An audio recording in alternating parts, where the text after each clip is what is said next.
Good morning विद्यार्थी मित्रों। छेल्ला लेक्चर में આપણે આલેખ શીખેલા અંતર વિરુદ્ધ સમયના આલેખ અને એની પરથી કયા પ્રકારની ગતિ છે આલેખના આકાર પરથી એનું આપણે થોડીક માહિતી મેળવેલી અને એકાદ દાખલો આપણે ગણેલો। વર્તુળ ઉપર કોઈ કણ ગતિ કરતો હોય વર્તુળાકાર માર્ગ પર તો જુદા જુદા સમય અથવા જુદા જુદા સ્થાન પર પહોંચે ત્યારે એનું પથ લંબાઈ અને સ્થાનાંતર કેટલું કેવી રીતે શોધાય એની આપણે ચર્ચા કરી। પછી સરેરાશ ઝડપને એ તો આપણે અગાઉ શીખેલા છે, સરેરાશ ઝડપ અને સરેરાશ વેગ। હવે આપણે આજે શીખીશું તત્કાલીન વેગ અને તત્કાલીન ઝડપ। જો તત્કાલીન એવો શબ્દ છે અથવા એના માટે બીજો શબ્દ છે તાત્ક્ષણિક, એટલે તે જ સમયે, જે સમયે તમે ઝડપ અથવા વેગ શોધવા માંગતા હોય તે જ સમયે ઝડપ અથવા વેગનું મૂલ્ય કેટલું છે। વેગ હોય તો સદિશ રાશિ છે એટલે મૂલ્ય અને દિશા બંને શોધાય, પણ આ ચેપ્ટરમાં આપણે સુરેખ પથ ઉપર ગતિ થતી હોવાથી સુરેખ પથ પર આપણે ગતિ લઈએ છીએ એટલે ઝડપ અને વેગના મૂલ્યો સરખા લઈશું। સુરેખ પથ ઉપર એક જ દિશામાં ગતિ થતી હોય તો સરેરાશ ઝડપ અને સરેરાશ વેગના મૂલ્યો સમાન છે એવું આપણે સમજેલા છે, તો એટલી મર્યાદામાં રહીને આપણે ચર્ચા કરીશું। હવે તત્કાલીન વેગ અથવા તત્કાલીન ઝડપ કેમ જરૂર પડી, આપણે કેમ આની જરૂર પડી? સરેરાશ વેગ અને સરેરાશ ઝડપથી આપણું કામ ના ચાલી જતું? તો સરેરાશ ઝડપ અથવા સરેરાશ વેગ પરથી માત્ર આપણને બે સ્થાનો વચ્ચે, તમે એક ગામથી બીજે ગામ ગયા અથવા એક શહેરથી બીજે શહેર ગયા તો એ બે સ્થાન વચ્ચેના જેટલું અંતર કાપ્યું છે તમે એ સમયગાળા દરમિયાન તમને સરેરાશ ઝડપ અથવા સરેરાશ વેગ મળે છે। પણ એ સમયગાળાની વચ્ચે કોઈ સમય હોય, સમજો કે બપોરે 12 થી 2 વાગ્યા સુધી તમે મુસાફરી કરી, 12 વાગ્યાથી શરૂ કરીને 2 વાગ્યા સુધી, તો 12 થી 2 વચ્ચે તો ઘણા સમયગાળા હું લઈ શકું। 12 વાગ્યાને 1 મિનિટ ને 5 સેકન્ડ, 12 વાગ્યાને 1 મિનિટ ને 10 સેકન્ડ સળંગ સમય પણ હું લઈ શકું। તો એવા તો અસંખ્ય સમયો આપણને મળે અને દરેક ક્ષણે આપણી ઝડપ અથવા વેગ કેટલો હતો એવી માહિતી સરેરાશ ઝડપ અથવા સરેરાશ વેગ પરથી મળતી નથી। સમજો કે 12 થી 2 વાગ્યા સુધી તમે મુસાફરી કરી તો 12 વાગ્યા અને 5 મિનિટ ને 17 સેકન્ડે તમારી ઝડપ કેટલી હતી? નથી જવાબ આપણી જોડે, એનો જવાબ આપણી જોડે નથી। કઈ માહિતીમાં નથી? સરેરાશ ઝડપ અથવા સરેરાશ વેગમાં। જો એ માહિતી મારે મેળવવી હોય કે સમયની દરેક ક્ષણે મારે ઝડપ કેટલી છે તે જાણવું હોય અથવા સમયની દરેક ક્ષણે વેગ કેટલો છે તે જાણવું હોય તો શાની જરૂર પડે? આપણે તત્કાલીન વેગ અથવા તત્કાલીન ઝડપની જરૂર પડે। એની મદદથી બધી જ માહિતી મળી જાય। એટલે સરેરાશ વેગ અથવા સરેરાશ ઝડપ એના કરતાં વધારે સારી અને સાચી માહિતી આપણને કોણ આપે છે? તત્કાલીન વેગ અથવા તત્કાલીન ઝડપ। જો અહીંયા તત્કાલીન વેગ અને તત્કાલીન ઝડપ એવા શબ્દો વાપર્યા છે, પણ દરેક વખતે આપણે તત્કાલીન વેગ એવું નહીં બોલીએ। સરેરાશ વેગ હશે તેના માટે સરેરાશ વેગ શબ્દ વાપરીશું, પણ તત્કાલીન વેગ હશે તો માત્ર વેગ કહીશું આપણે। એટલે જ્યારે જ્યારે આપણે હવે એવું બોલીએ કે કોઈ પદાર્થનો વેગ, તો વેગ એટલે શું સમજી લેવાનું? તત્કાલીન વેગ। પણ મારે એવું કહેવું છે કે એની સરેરાશ ઝડપ, તો પછી એ વખતે સરેરાશ ઝડપ અથવા સરેરાશ વેગ એવું બોલવું જ પડશે। મારે વેગ સરેરાશ જોઈએ છે તો સરેરાશ શબ્દ બોલવાનો જ છે, પણ તત્કાલીન વેગ જોઈએ છે અથવા તત્કાલીન ઝડપ જોઈએ છે તો એકલો વેગ અથવા એકલું ઝડપ એવો શબ્દ આપણે વાપરીએ ત્યારે હવે પછી તમારે સમજી લેવાનું કે તત્કાલીન વેગ અથવા તત્કાલીન ઝડપની વાત છે, બરાબર? અને સુરેખ પથ પર થતી ગતિ માટે તત્કાલીન વેગ અને તત્કાલીન ઝડપના મૂલ્યો કેવા? સમાન છે, બરાબર? તો એ સમજવા માટે આપણે શું કરીશું? તો એક ઉદાહરણ લઈશું। કેવું ઉદાહરણ લઈશું? ધારો કે એક કાર x અક્ષ પર ઉગમ બિંદુથી ગતિની શરૂઆત કરે છે। t બરાબર 0 સમયે x બરાબર 0 પર છે એ કાર, ઉગમ બિંદુ પર છે એ કાર, અને એ ગતિ જે કરે છે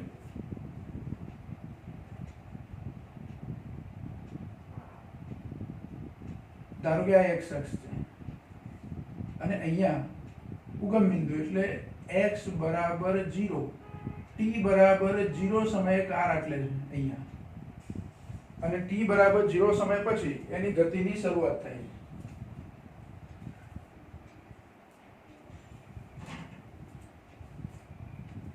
હવે જુદા જુદા સમયે કારનું સ્થાન એટલે કે એનું સ્થાનાંતર જે થાય છે તે, અને વેગ અથવા ઝડપ. હું સ્થાનાંતર અથવા પથ લંબાઈ એવું લખી શકું અહીંયા. અહીં આપણે વેગ અથવા ઝડપ લખ્યું. વેગ અથવા ઝડપ એવું કેમ લખ્યું આપણે?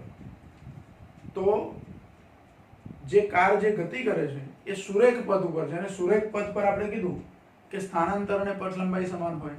સ્થાનાંતર અને પથ લંબાઈ સમાન હોય તો વેગ અને ઝડપ પણ કેવા હોય? સમાન હોય, એના મૂલ્યો સમાન હોય. એવી ગતિની જ આપણે ચર્ચા કરીએ છીએ.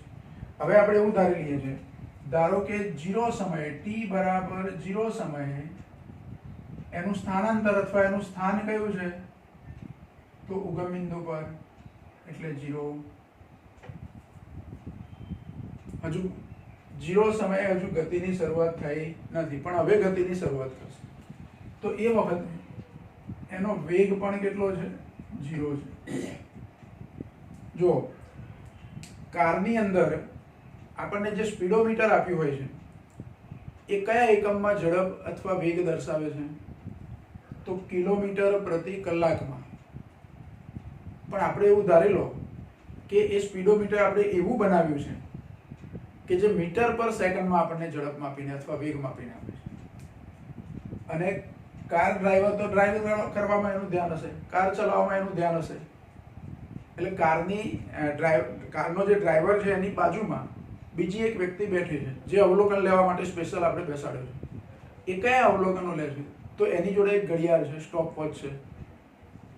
એ સ્ટોપ વોચથી જુદા જુદા સમય અથવા ઘડિયાળથી જુદા જુદા સમયે કારનું સ્થાનાંતર કેટલું છે તે નોંધે છે, અને સ્પીડોમીટર પરથી એની ઝડપ નોંધી લે છે. આ 3 વસ્તુ એ વ્યક્તિ નોંધે છે. એ નોંધેલા એના અવલોકનો કેવા છે તે? તો 0 સમયે સ્થાન 0 છે, એટલે કે ઉગમ બિંદુ પર છે કાર, અને એની ઝડપ પણ અથવા વેગ પણ કેવો છે? 0 છે. હવે 1 સેકન્ડ થાય એટલે ફરીથી એ અવલોકન નોંધે છે. 1 સેકન્ડે શું નોંધે છે? સમય 1 સેકન્ડ થાય ઘડિયાળમાં એટલે એવું નોંધે છે કે કારનું સ્થાનાંતર 1.5 મીટર થયું છે, અને ઝડપ સ્પીડોમીટર બતાવે છે 3 મીટર પર સેકન્ડ. કેટલી ઝડપ બતાવે છે? 3 મીટર પર સેકન્ડ. પછી બીજી 1 સેકન્ડે એટલે કે 2 સેકન્ડ પૂરી થાય, જેવી 2 સેકન્ડ પૂરી થાય એટલે ફરીથી એ કારનું સ્થાનાંતર નોંધે છે. એને મળે છે 6 મીટર. કેટલું મળે છે? 6 મીટર.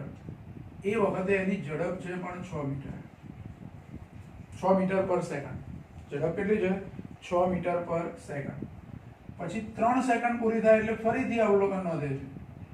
એ વખતે 13.5 મીટર સ્થાનાંતર નોંધે છે.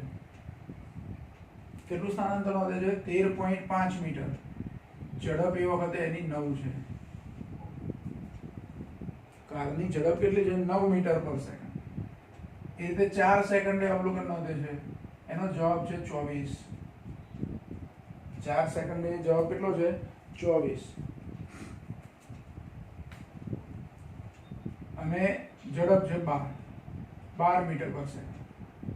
પછી 5 સેકન્ડે એ ફરી અવલોકન નોંધે છે. એનો જવાબ છે એ વખતે સ્થાનાંતર માટે 37.5 મીટર, અને ઝડપ છે 15 મીટર પર સેકન્ડ. પછી ફરી હજુ 1 સેકન્ડ વધારે લઈ અને 6 સેકન્ડે સ્થાનાંતર નોંધે છે. તો એને મળે છે 54, અને અહીંયા ઝડપ મળે છે 18. આપણે 6 સેકન્ડ સુધીના અવલોકન રાખીએ. 6 સેકન્ડ સુધી ગતિની એ અવલોકન કરે છે. ફરી ધ્યાન રાખો, આ જ ઉદાહરણ લેવું એવું જરૂરી નથી. તમને નવી બુકની અંદર જુદું ઉદાહરણ આપ્યું છે, પણ એમાં જે બધું લખીને આપ્યું છે થોડું ટિપિકલ છે, એટલે આપણે આવું ઉદાહરણ લઈએ. આ જૂની બુકનું ઉદાહરણ છે. ગમે તે ઉદાહરણ લઈને તમે તત્કાલીન વેગ અથવા તત્કાલીન ઝડપ વ્યાખ્યાયિત કરી શકો અથવા એને સમજાવી શકો. આપણે સમજવું જ છે કે તત્કાલીન વેગ અથવા તત્કાલીન ઝડપ શું છે, કેવી રીતે એને સમજી શકીએ. તો કારનું ઉદાહરણ લીધું આપણે. કારના સ્પીડોમીટરમાં જે ઝડપ બતાવે છે અને અંતર બતાવે છે, ઝડપ બતાવે છે તે કિલોમીટર પ્રતિ કલાકમાં હોય છે, અને અંતર કેટલું કાપ્યું તે બતાવે છે, અથવા સ્થાનાંતર કેટલું થયું તે બતાવે છે. સુરેખ માર્ગ હોય તો સ્થાનાંતર કહી શકાય.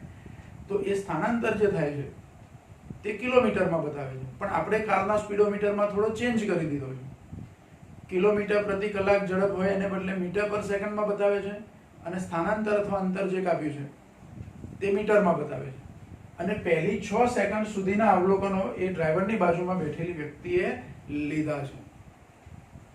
ચલો આટલું ક્લિયર. આ અવલોકનો લખ્યા આપણે. હવે આની પરથી આપણે ગણતરી કરવી છે. આ આકૃતિની આપણે જરૂર નથી, ઉગાડી નાખું છું.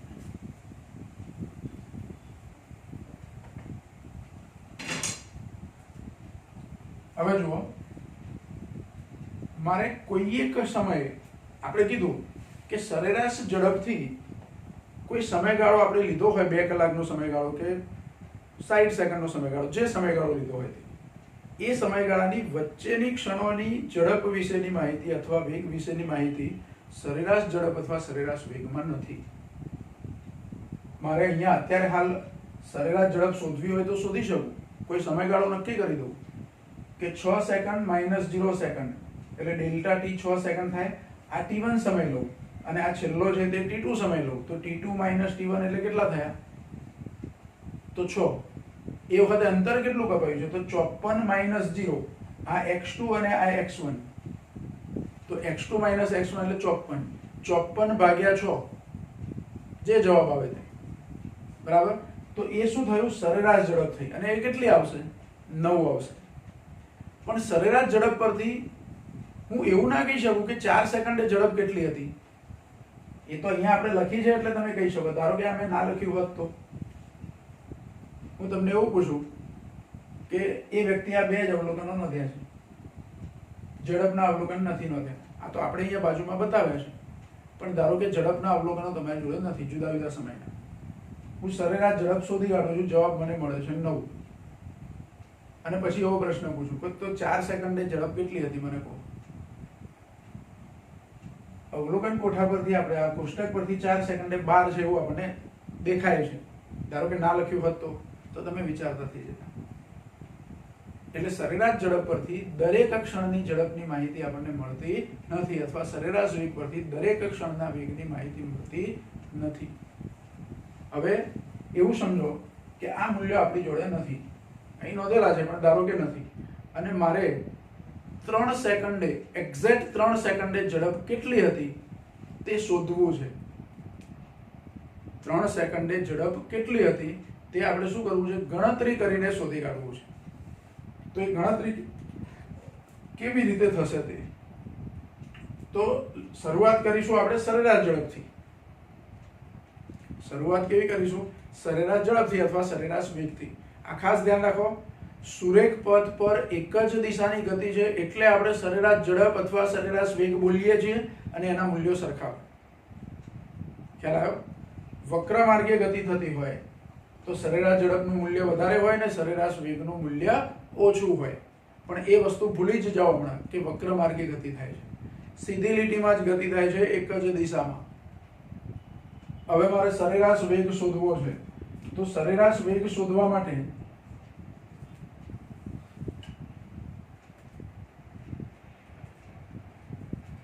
હું સરેરાશ વેગ શોધવા શું કરીશ?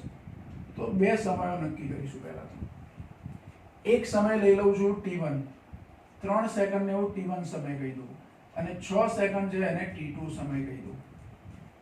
તો 3 ની સામે અંતર જે છે તે x1 અને 6 ની સામે અંતર છે તે x2. એટલે અહીંયા લખીએ આપણે, ધારો કે t1 બરાબર 3 સેકન્ડ સમયે કારનું સ્થાનાંતર x1 બરાબર કેટલું છે? 13.5 મીટર અને t2 બરાબર 6 સેકન્ડ સમયે કારનું સ્થાનાંતર x2 બરાબર 54 મીટર છે. આ એક વખત પૂરું લખ્યા પછી તો આપણે ડાયરેક્ટ લઈ લઈશું. તો હવે સરેરાશ વેગ એને v બાર કહીએ છીએ આપણે, તો v બાર બરાબર x2 minus x1 upon t2 minus t1. તો આ જવાબ કેટલો આવશે? તો x2 54 છે, અહીંયા બાજુમાં લખીએ આપણે એટલે દેખાય બરાબર. v બાર બરાબર x2 ની કિંમત 54 ઓછા 13.5 x1 ની કિંમત ભાગ્યા 6 ઓછા 3. જોઈએ આ જવાબ કેટલો આવે છે. 54 માઇનસ 13.5 એટલે 40.5 અને ભાગાકારમાં આવશે 3. 40.5 ભાગ્યા 3 એટલે ભાગ્યા 3 કરીએ તો 13.5 મીટર પર સેકન્ડ. આ શું મળ્યું આપણને? v બાર. આ એક બીજી ગણતરી મારે કરવી છે.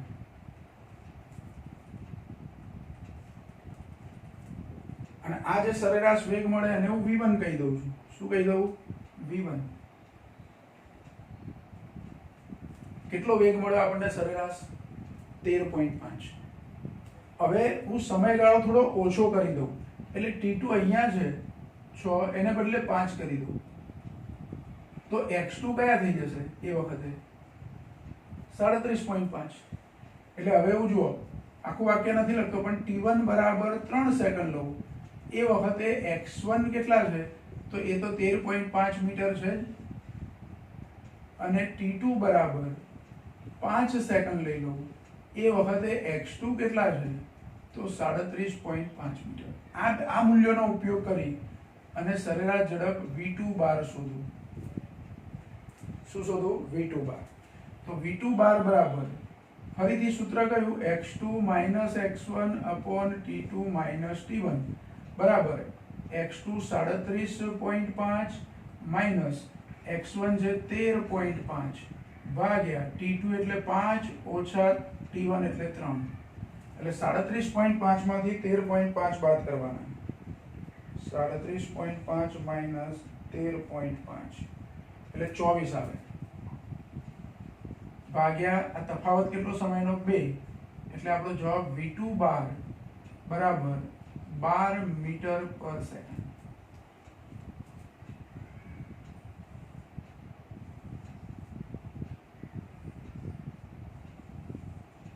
હજુ આગળ ગણતરી કરવી છે.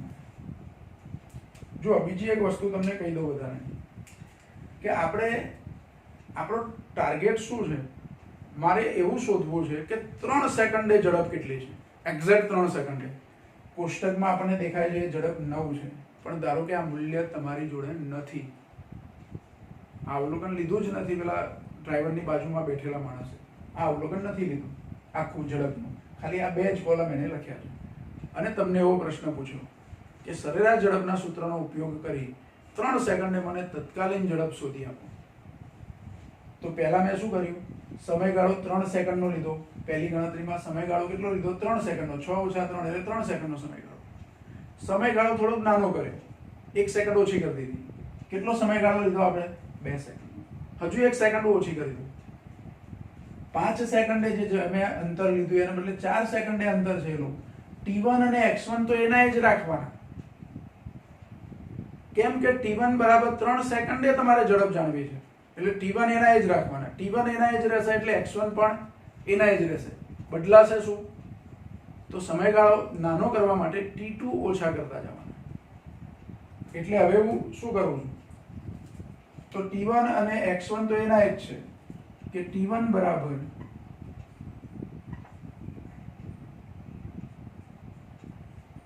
t1 બરાબર 3 સેકન્ડ અને x1 બરાબર 13.5 સેકન્ડ. પણ t2 બદલીએ હવે 5 હતા એને બદલે શું કરી દઉં? 4 સેકન્ડ. અને x2 બદલીને 37.5 હતા એને બદલે 24 કરી દેવાના. હવે v3 બાર લઉં, ફરીથી ઝડપ શોધીએ છીએ.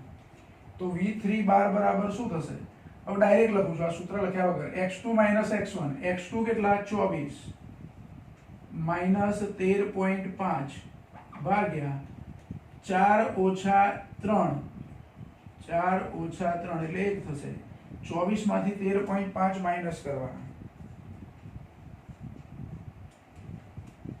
એટલે 10.5 ભાગ્યા સમયનો તફાવત 1 એટલે સરેરાશ ઝડપ મળી આપણને 10.5 મીટર પર સેકન્ડ v3 બાર બરાબર. ચલો હજુ આપણો જવાબ 9 આવ્યો.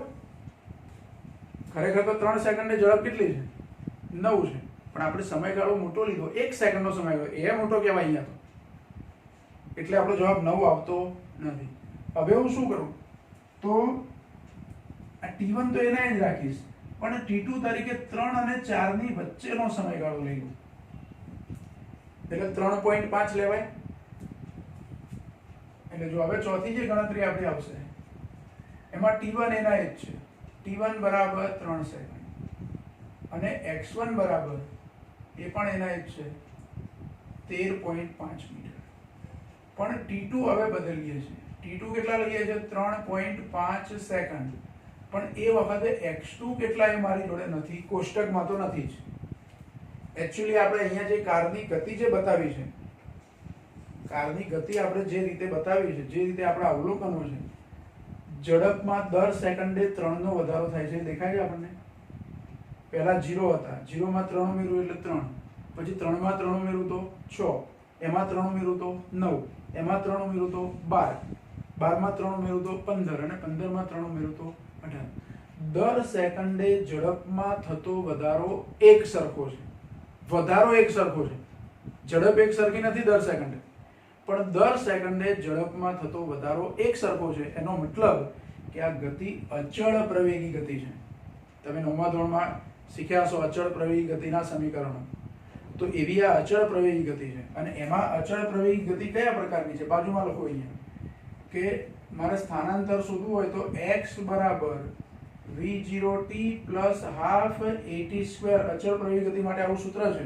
એમાં પ્રારંભિક ઝડપ 0 સમયની ઝડપ અહીંયા 0 છે, એટલે આ 0 થઈ જાય પહેલું પદ, એટલે પહેલું પદ આપણે લખતા નથી. પછી આ સૂત્રો આપણે શીખીશું ને એનો ઉપયોગ પણ શીખીશું. પણ મારે x2 શોધવા હોય તો અહીંયા t2 મૂકી દેવાના, અને પ્રવેગ કેટલો છે તો આ ગતિની અંદર દર સેકન્ડે વેગમાં થતો વધારો એને પ્રવેગ કહેવાય, એવું આપણે આગળ શીખીશું. એટલે x2 બરાબર 1/2 પ્રવેગ લઉં 3 t2², 3 ભાગ્યા 2 એટલે 1.5 t2². જો આ સૂત્ર મારે યાદ રાખવું કે x2 શોધવા હોય તેમાં t2 ની જે કિંમત, x2 અંતર શોધવા માટે t2 સમય જે નક્કી કર્યો હોય તે મૂકવાનો. તો t2 કેટલા મેં નક્કી કર્યા? 3.5. તો x2 શોધવા માટે 1.5 ગુણ્યા 3.5 એનો વર્ગ, એટલે x2 મને મળી જાય. આ બધા મૂલ્યો જે 1 સેકન્ડે 3 મળે છે, 2 સેકન્ડે 6 મળે છે, 3 સેકન્ડે 9 મળે છે, 4 સેકન્ડે 12 મળે છે, આ બધા મૂલ્યો છે એ પણ તમે આ સૂત્ર પરથી શોધી શકો, બરાબર. પણ હવે તો વચ્ચેનો સમયગાળો લેવો છે, 3 અને 4 સેકન્ડની વચ્ચેના સમયગાળાની વાત કરવી છે. તો અહીંયા 3.5 લીધું મેં, 3.5 નો વર્ગ કરવાનો એટલે 12.25 થાય. 12.25 ગુણ્યા 1.5 કરવાનું, 12.25 ગુણ્યા 1.5 એટલે 18.375 મળે. કેટલું મળે? 18.375.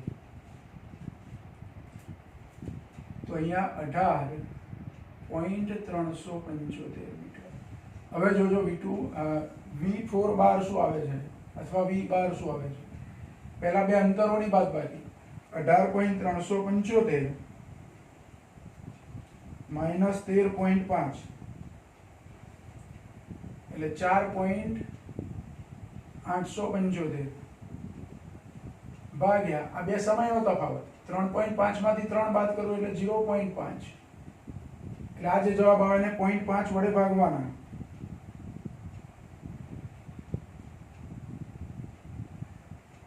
.875 ભાગ્યા 0.5 એટલે 9.75 મળે છે. 9.75 મીટર પર સેકન્ડ v4 બાર.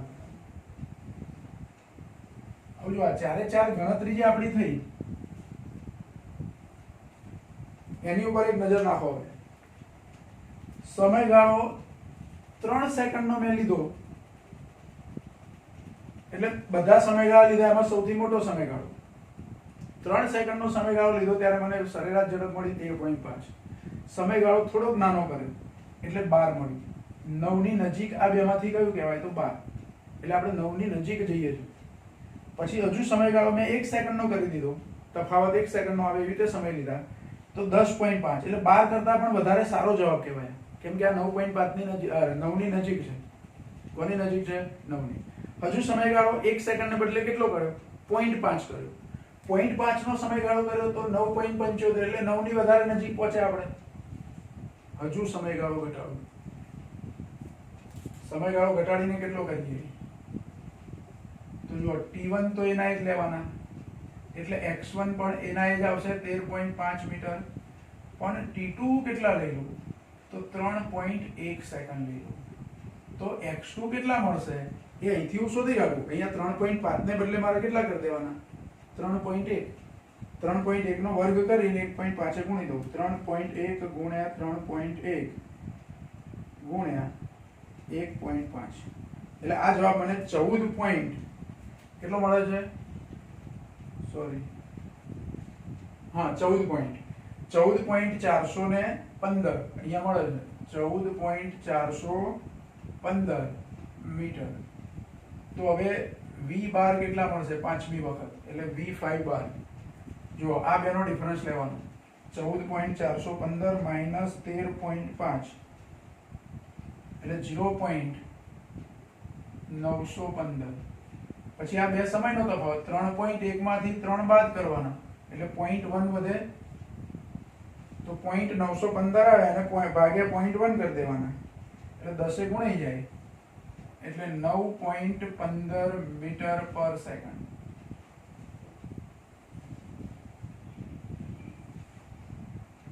ચલો આ બધા જવાબ, 5 જવાબો મળ્યા, એમાંથી 9 ની વધારે નજીક કયો?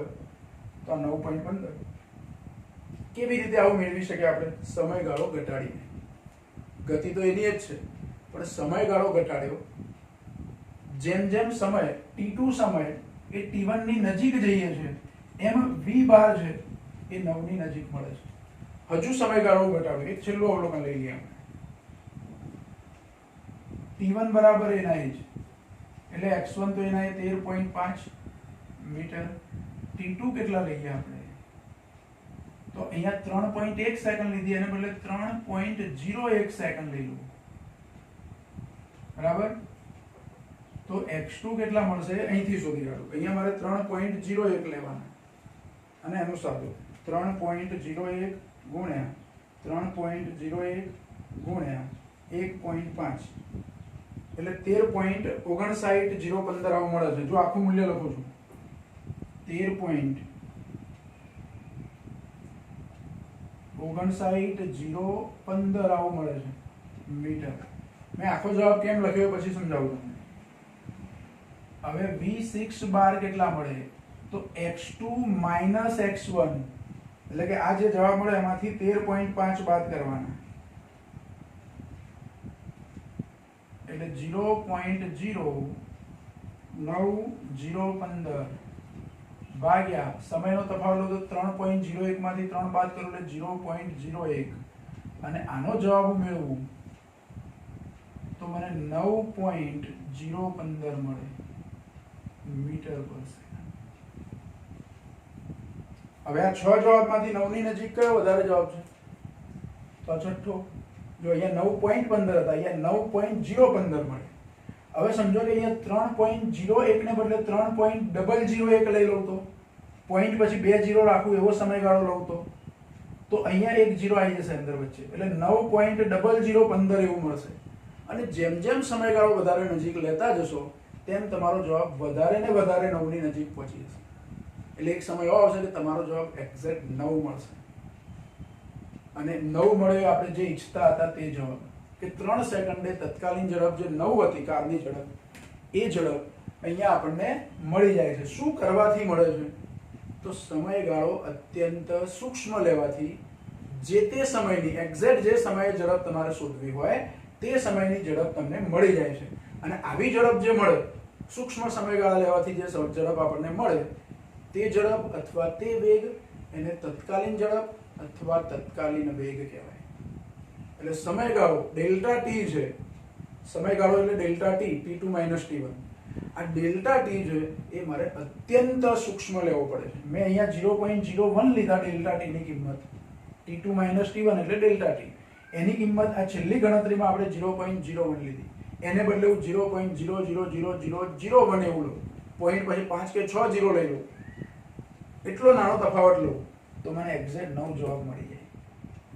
કેટલો જવાબ મળી જાય? 9. 9 પોઈન્ટ પછી 5 6 0 બીજા આવે ને 15 આવે, તો એને આપણે આશરે કેટલું કહી દઈએ છે? 9 કહી દઈએ છે. હજુ વધારે નાનો સમયગાળો લો તો પોઈન્ટ પછી એટલા જ વધારે 0 આવે, પોઈન્ટ પછી 10 0 લઈને પછી 1 લખું, એટલો સમયગાળો લો, સૂક્ષ્મ સમયગાળો, તો 9 પોઈન્ટ પછી એટલા 10 0 અને પછી 15 એવું કંઈક તમને મળતું જાય. એટલે લગભગ એ 9 મળી ગયું. તો એના માટે મારે સમયગાળો ખૂબ જ સૂક્ષ્મ લેવો પડે. એટલે હવે જો છેલ્લે આપણે શું લખી શકીએ એના માટે, તત્કાલીન ઝડપ માટે?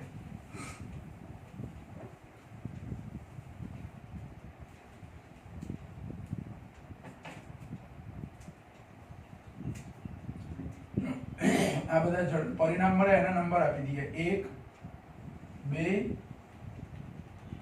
3 4 5 અને 6. તો ગણતરી પરથી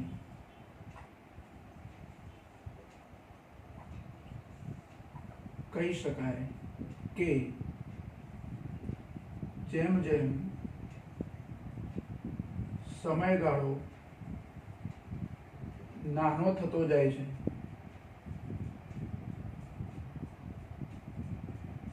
તેમ તેમ સરેરાશ વેગનું મૂલ્ય 9 મીટર પર સેકન્ડની નજીક મળતું જાય છે અથવા નજીક મળે છે. એટલે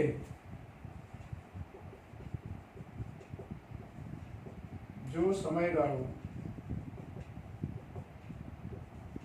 ડેલ્ટા ટી અત્યંત સૂક્ષ્મ લેવામાં આવે તો સમયગાળો ખૂબ જ સૂક્ષ્મ લેવામાં આવે તો જે તે ક્ષણની ઝડપ અથવા વેગ, જે તે ક્ષણની ઝડપ અથવા ત્યાં વેગ લખ્યું એટલે આપણે અહીંયા વેગ લખીએ, જે તે ક્ષણનો વેગ શોધી શકાય છે અને તે વેગને તે સમય માટેનો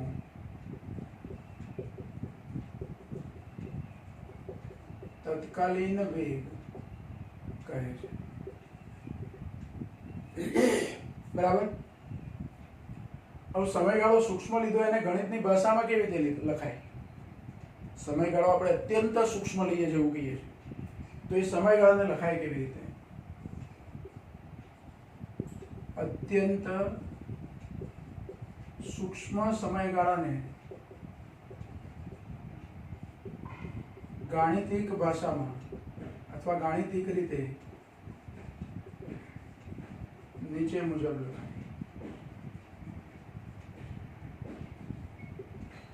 લિમિટ, જો LIM એવું લખ્યું છે મેં, આખો વર્ડ છે લિમિટ, LIMIT,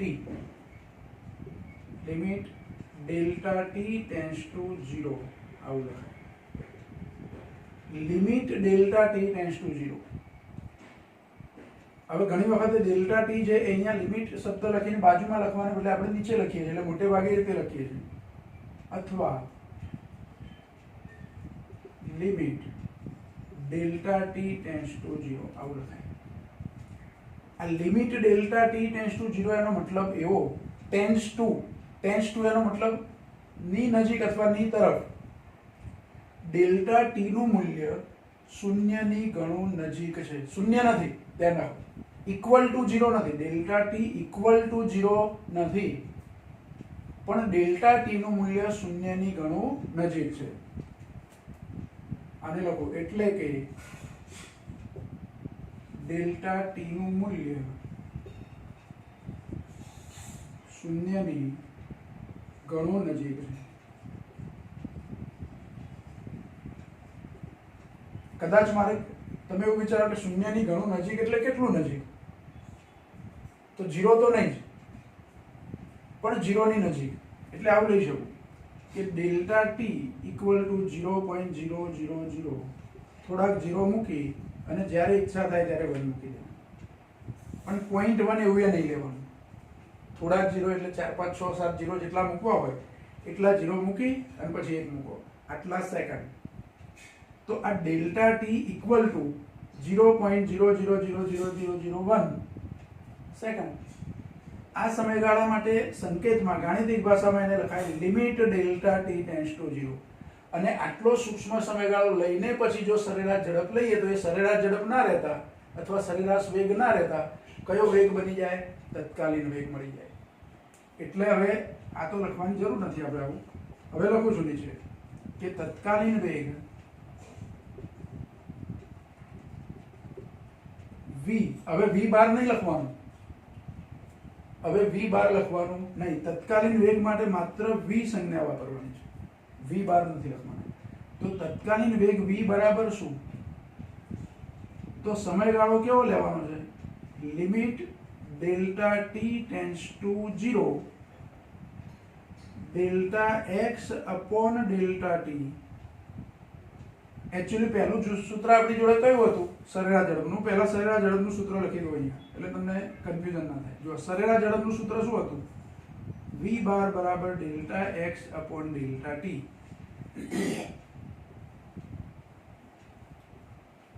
પહેલા સરેરાશ ઝડપ લખીએ કે સરેરાશ ઝડપ v બાર બરાબર delta x upon delta T. આના પરથી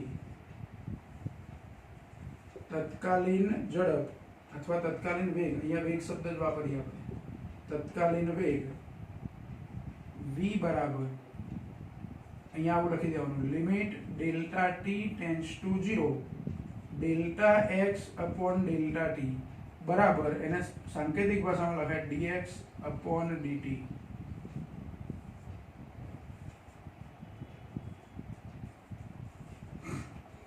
જો આટલું સમજી લો. પહેલા સરેરાશ વેગનું સૂત્ર છે આપણી જોડે, અગાઉ પણ આપણે શીખેલા છે.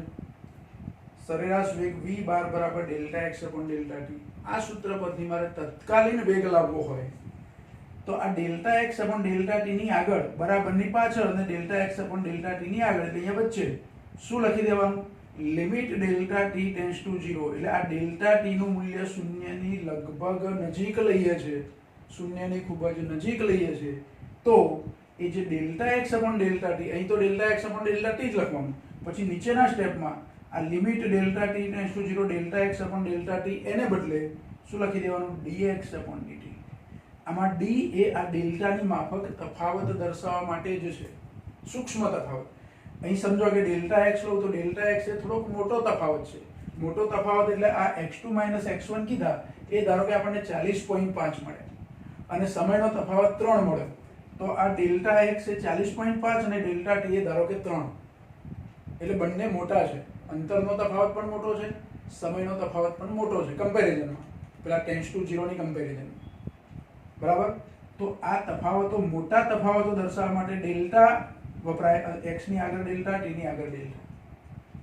પણ ખૂબ જ સૂક્ષ્મ તફાવતો હોય ટેન્ડ્સ ટુ 0 જેવા, આપણે કીધું ડેલ્ટા ટી ટેન્ડ્સ ટુ 0 જેવા, એવા ખૂબ જ સૂક્ષ્મ તફાવતો લેવાના હોય ત્યારે dt અથવા dx એવું લખાય. સમયનો તફાવત હોય તો dt, અંતરનો તફાવત હોય તો dx. અને આ સૂત્ર આપણું થઈ ગયું તત્કાલીન ઝડપનું. ગણિતની ભાષામાં આને વિકલન પણ કહેવાય અથવા વિકલિત પણ કહેવાય. કોનું વિકલન? તો x એને અંતર અથવા સ્થાનાંતર કહું તો સ્થાનાંતરનું સમયની સાપેક્ષે વિકલન એટલે વેગ. ગણિતની ભાષામાં આવું કહી શકીએ આપણે કે સ્થાનાંતરનું વેગ માટે જો આવું લખી શકાય, સ્થાનાંતરનું સમયની સાપેક્ષે વિકલન અથવા એને વિકલિત પણ કહેવાય. એટલે વેગ. કયો વેગ? તત્કાલીન વેગ. અત્યારે હાલ તત્કાલીન વેગ લખું છું.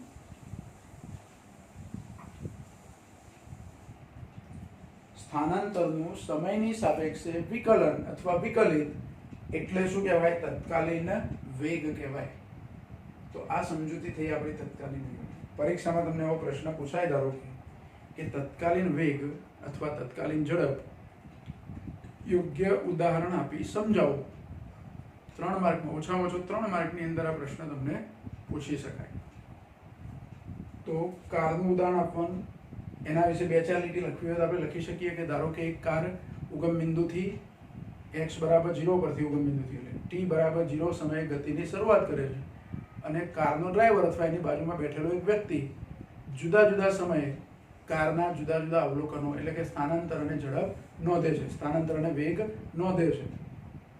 જે અવલોકનો નીચે મુજબ આપ્યા છે, કોષ્ટક બનાવી દેવાનું. મૂલ્યો યાદ રાખવા પડશે તમારે. મૂલ્યો શું કરવા પડશે? યાદ રાખવા પડશે. કારણ કે દર સેકન્ડે વેગમાં એક સરખો વધારો થાય એ પ્રમાણે અંતરો સેટ થવા જોઈએ. આપણે પેલું x બરાબર હાફ at સ્ક્વેર સૂત્ર લીધું, એમાં જુદી જુદી કિંમતો મૂકીને તમે આવું ગણી શકો, પણ ગણવા બેસો એના કરતાં યાદ રાખો. બરાબર? તો કોષ્ટક તમે બનાવી દીધું. પછી 2 સમયગાળા, કોઈ એક સમય પહેલા નક્કી કરો, એ પણ ઉલ્લેખ કરો તમે કે ધારો કે 3 સેકન્ડ સમયે કારની તત્કાલીન ઝડપ આપણે શોધવી છે અથવા તત્કાલીન વેગ શોધવો છે. તો 3 સેકન્ડે શોધવો હોય તો 3 પછીનો છેલ્લો સમયગાળો હોય, છેલ્લો સમય જે હોય એ બેનો ડિફરન્સ આવે એવું એ પ્રમાણે પહેલા સરેરાશ વેગ શોધી કાઢો. એટલે 3 સેકન્ડનો ડિફરન્સ થયો. તમારે જો 2 સેકન્ડે તત્કાલીન ઝડપ શોધવી હોય તો t1 બરાબર 2 લઈ લેવાના. t2 જે લેવું હોય તે, જેટલો મોટો સમયગાળો પહેલા લેવો હોય તે. મારે 2 સેકન્ડે ઝડપ શોધવી હોય તો જવાબ શું આવવો જોઈએ? 6 અથવા એની નજીક. તો 2 અને 6 નો તફાવત એટલે 4 સેકન્ડના તફાવતથી તમે શરૂ કરી શકો. તો એ 4 સેકન્ડના તફાવતમાં અંતરનો તફાવત એ મોટો મળશે. 54 માંથી 6 એટલે 48. 48 ભાગ્યા 4 અથવા જે ડિફરન્સ આવતો હોય તે. બરાબર? તો 2 સેકન્ડે તમારે એ ગણતરી કરવી હોય તો 2 સેકન્ડનું અંતર 6 છે એટલે x1 6 અને x2 54. 54 માંથી 6 બાદ કરો એટલે 48 ભાગ્યા સમયગાળો 4 એટલે 12. તો અહીંયા તમારો જવાબ આવે 12, જે 6 થી હજુ તો ઘણો દૂર છે.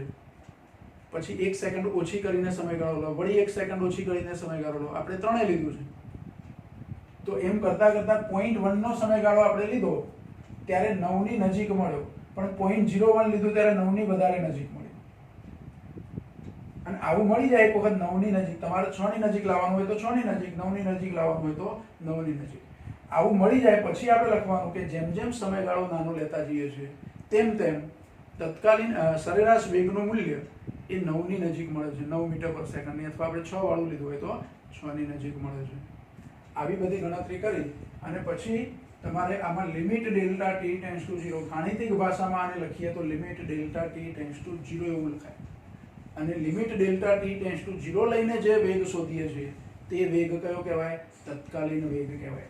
એટલે v ઇક્વલ ટુ અહીંયા limit delta t tends to 0 લઈને જે જવાબ આવ્યો એ કયો વેગ થયો? તત્કાલીન વેગ થયો.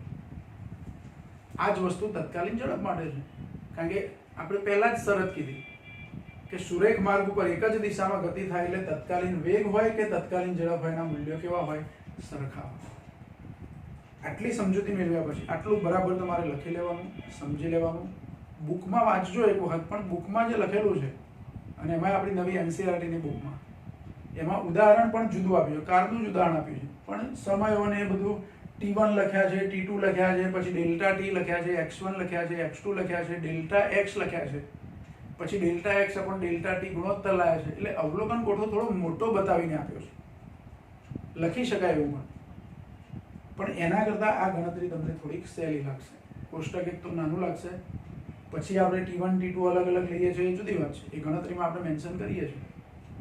બરાબર? અને બુકનો કોઠો છે એ પણ તમને જો અનુકૂળ આવે તો આના પરથી તમને એ ખબર તો પડશે જ. બરાબર? તો આવી રીતે તત્કાલીન ઝડપ. બીજું, આ વિકલન એ નવી વસ્તુ છે આપણા માટે. જે ગણિત વિષય 12મા ધોરણમાં જે ભણશે, અત્યારે તમે ગણિત વિષય એ ગ્રુપ રાખ્યું હશે અને 12મામાં ગણિત ભણશો તો 12માની અંદર ગણિતની અંદર તમારે વિકલન શીખવાનું હશે.